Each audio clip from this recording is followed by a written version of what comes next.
চট্টগ্রামের বাঁশখালীতে রাতের অন্ধকারে ৪৫০টি গাছ কেটে ফেলেছে দুর্বৃত্তরা। উপজেলার ২ নম্বর সাধনপুর ইউনিয়নের বাণীগ্রাম ৪ নম্বর ওয়ার্ডস্থ নতুন পাড়া এলাকায় রাতের আঁধারে একটি বাগান থেকে ৮১ নামের গাছের ৪৫০টি চারা কেটে ফেলার অভিযোগ পাওয়া গিয়েছে।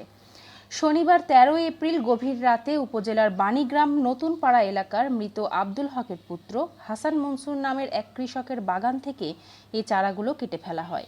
জানা গেছে, হাসান মনসুর ক্রয় সম্পত্তিতে জমিতে ৮১ গাছ সহ অন্যান্য গাছ রোপণ করে, কিন্তু একখানির মতো জমিতে ৪৫০-৮১ গাছের চারা রাতের আঁধারে কেটে ফেলে দুর্বৃত্তরা। সরেজমিনে দেখা গেছে, বাগানের প্রায় সব গাছগুলোই ধারালো অস্ত্র দিয়ে কাটা হয়েছে।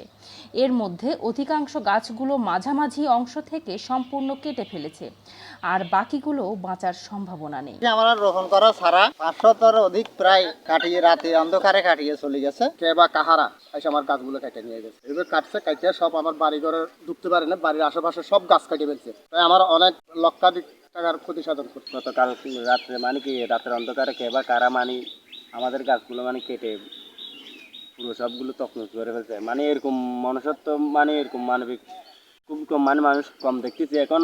গাছ বৃক্ষের উপর আমাদের একটা কি সরকার একটা ভালো কাজ। এখন গাছগুলো আমি যখন বাড়িতে যাচ্ছি তখন ঠিক ছিল, আবার যখন আমি রাত্রে 7:30 দিয়ে যাচ্ছি আমার লাইন কাট, তখন এই গাছগুলো কেটে সবগুলো সাইজ করে দিচ্ছে।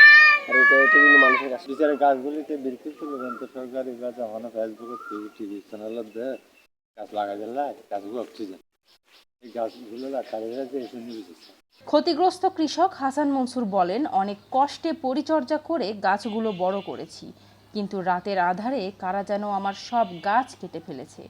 আমার সঙ্গে শত্রুতা থাকতে পারে, গাছগুলো বিক্রি করে আমার সচ্ছলভাবে সংসার চলে। গত ২ বছর যাবৎ নিরলসভাবে গাছগুলো পরিচর্যা করে আসছি। আমার প্রায় ৪ থেকে ৫ লাখ টাকা ক্ষতি হয়েছে। আমি থানায় অভিযোগ করার প্রস্তুতি নিচ্ছি। পরে খবর পেয়ে ঘটনাস্থল পরিদর্শন করে বাঁশখালী থানা পুলিশ।